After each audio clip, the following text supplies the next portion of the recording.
abarca varias décadas de la historia de Europa y, en definitiva, por rechazo también de la historia del mundo, ¿no? Que transcurre en Boston, que transcurre en una aldea de los Estados Unidos, que transcurre en Georgia, en Roma, en Vietnam. Verdaderamente es una película extraordinariamente ambiciosa. Y luego, más que El Cardenal, se podría llamar Los Cardenales, porque la verdad es que aparecen varios cardenales, 4 como mínimo que yo recuerde en estos momentos, y todos ellos tienen una acusada personalidad. Y por último, me gustaría también, supongo que luego hablaremos de ello, Preminger siempre decía que, bueno, que para que haya un conflicto dramático tienen que verse las dos caras de un personaje, o las dos caras de una historia, o las dos caras de un asunto. Y efectivamente, en toda la película, en todo El Cardenal, tanto en fin, en la parte institucional, la Iglesia, los negros, el Ku Klux Klan, los nazis, la democracia, la dictadura, como en el trato íntimo de los personajes, aparecen siempre estas dos caras, ¿no? Esta especie de yin y yang, esta especie de Dr. Jekyll y Mr. Hyde. Entonces, continuamente, a pesar de la duración de la película, se van encendiendo focos dramáticos, ¿no?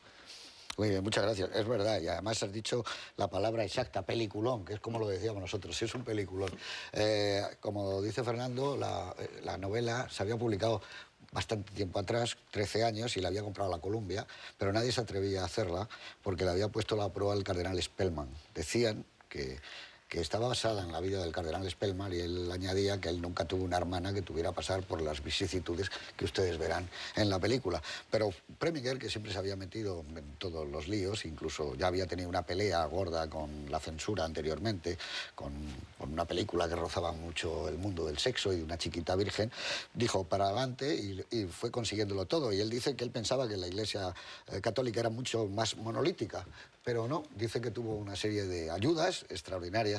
Quiso rodar en la Catedral de San Estefan en Viena, y no le dejaron. Y entonces, cuando él habló con un cardenal, le dijo: ¿cuándo quiere usted rodar? Y dijo: hombre, pues estaba previsto que rodemos el miércoles a las 9 de la mañana. Le dijo: vaya usted el miércoles a las 9 de la mañana y le darán la llave, y rode usted todo lo que quiera.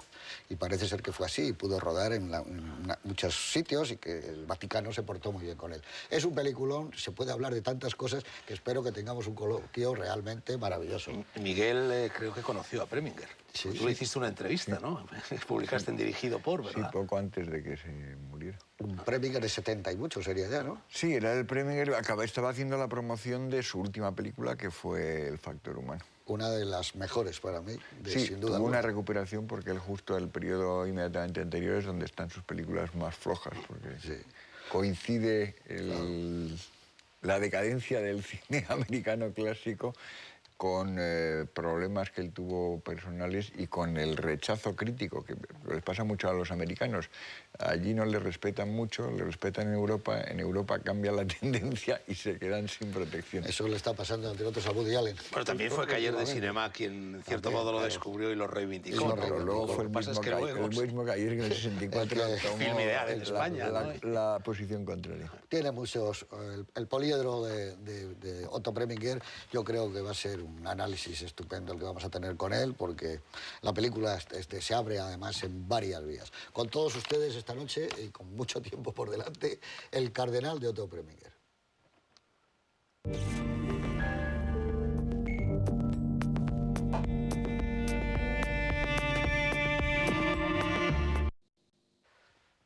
Aquí estamos, y ha pasado tiempo y hemos visto unas cuantas décadas y un poquito de historia con El Cardenal de Preminger. Es del año 63, hemos puesto bastantes películas de ese año, pero sobre todo, y dado el metraje de la historia y de todo lo que tenemos que hablar, vamos a obviarlo, aunque digamos nada más que es el año que publica, por ejemplo, una que se llamaba entonces Contranovela, Julio Cortázar, que era Rayuela.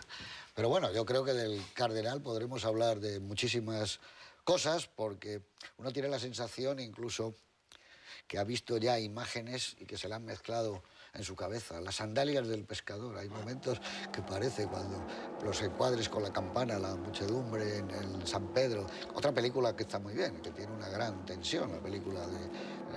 pero yo creo que esta es una película que define exactamente, es, por así decirlo, el corazón de la segunda etapa de la obra de Otto Preminger. Hay una primera etapa que tú citabas al principio, donde están Laura, la película Vorágine, Ángel o Diablo, Cara de Ángel, esas películas como thriller, ambiciosa, el Forever Amber, que era otro bestseller. Y luego ya vienen otras donde él produce, y son unas películas de una gran envergadura, de un gran empeño, como tú decías, como un ingeniero jefe que las... Y de esas a mí me parece que la perla de la corona debe ser Tempestad sobre Washington.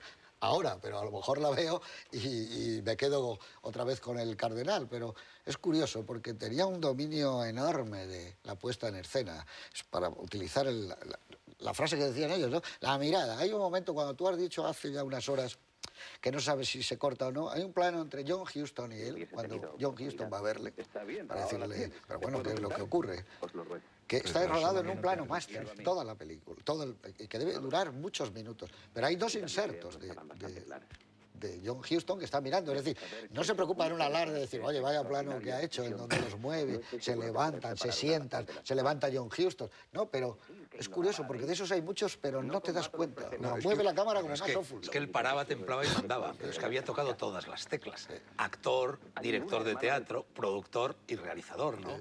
Hombre, yo creo que hay una cosa que ahí es fundamental, que es que no tenía el prurito de decir, mira qué planos más largos hago, nunca. Entonces no alargaba nunca un plano y no me metía un movimiento de cámara para seguir en el mismo plano, sino que no le importaba, por ejemplo, en la ceremonia del nombramiento de cardenal, hay un momento en el que, para acercarse a él, cuando empieza a leer los textos, etcétera, pega un corte y además se salta el eje tranquilamente. Y te parece lo más normal del mundo. Podía haber ido haciendo una grúa, de esas que también le gusta mucho hacer, y acercándose, pero le parecía una pérdida de tiempo. Y una cosa que no hace nunca es perder el tiempo, porque Preminger ha hecho películas de las más largas que se han hecho, y yo creo que sobre todo Éxodo, que si no recuerdo mal, dura 4 horas. Y son películas que no dan nunca la sensación de largas, fundamentalmente porque no les sobra nada. Son películas que son producto de una condensación y de un resumen, y luego de esa habilidad enorme que tenía para hacer elipsis constantemente y encadenar. Y además unos encadenados dialécticos y a veces hasta irónicos, porque muchas veces dicen va a ocurrir no sé qué y te salta directamente a las consecuencias que a lo mejor han sido las contrarias de las que estaban previstas. No hace falta que haga más comentarios, simplemente te lo muestra como evidencia.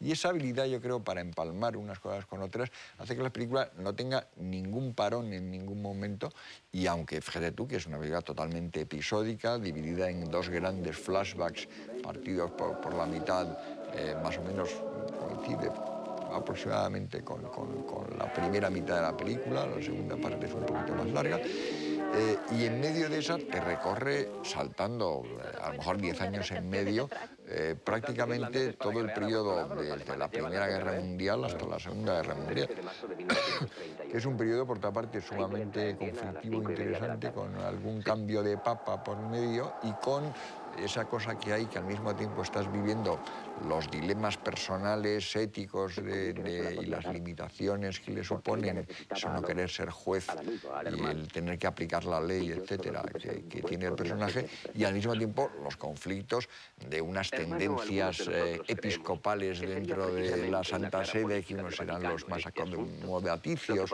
otros serán los más, llamémosle, progresistas, o los más defensores de la justicia, y cómo además lo hacen eso con sus truquillos de diplomacia florentina, digamos, ¿no? En el que hacen esa cosa de tenderle trampas al otro y luego tomar de vez en cuando, dentro de una estructura muy jerarquizada, que es una tesis de siempre de Preminger, que tiene uno que tomar la iniciativa y tomarse sus libertades. La primera película... dices tú, hay una cosa que es curioso. Él siempre ha sido fiel a esa manera de rodar, como ha sido fiel a los flashbacks. Ya en Laura hay un flashback y una manera de rodar con la cámara muy fluida.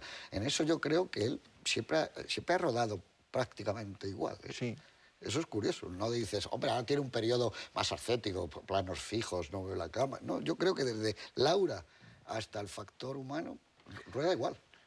Tiene el periodo ese raro en las últimas películas que me quiere Johnny Moon y eso, que de repente empieza a sentirse anticuado y a intentar copiar cosas modernitas del cine de los 60 y de los 70, y de repente empieza a hacer planitos cortos así a lo Lester y cosas de ese tipo, que yo nunca he entendido eso, pero que curiosamente cuando yo le pregunté por eso, me decía, ¿se acuerda usted mejor de las películas que yo? Bueno, intentaba negarlo. Decía eso. El pasado era pasado, no existía, que se le olvidaba todo y que solo miraba hacia adelante, ¿no? Él, una vez que había hecho una película, se olvidaba y no quería saber más de ella. Yo quería hacer una observación a algo que has dicho tú, Miguel.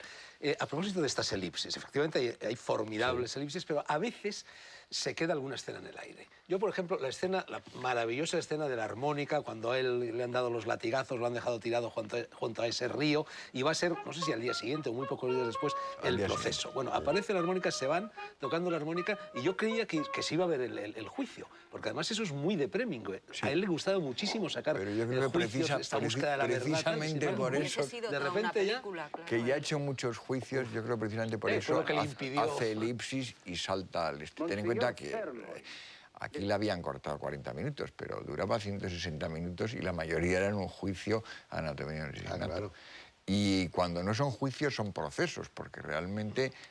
Ana de Arco.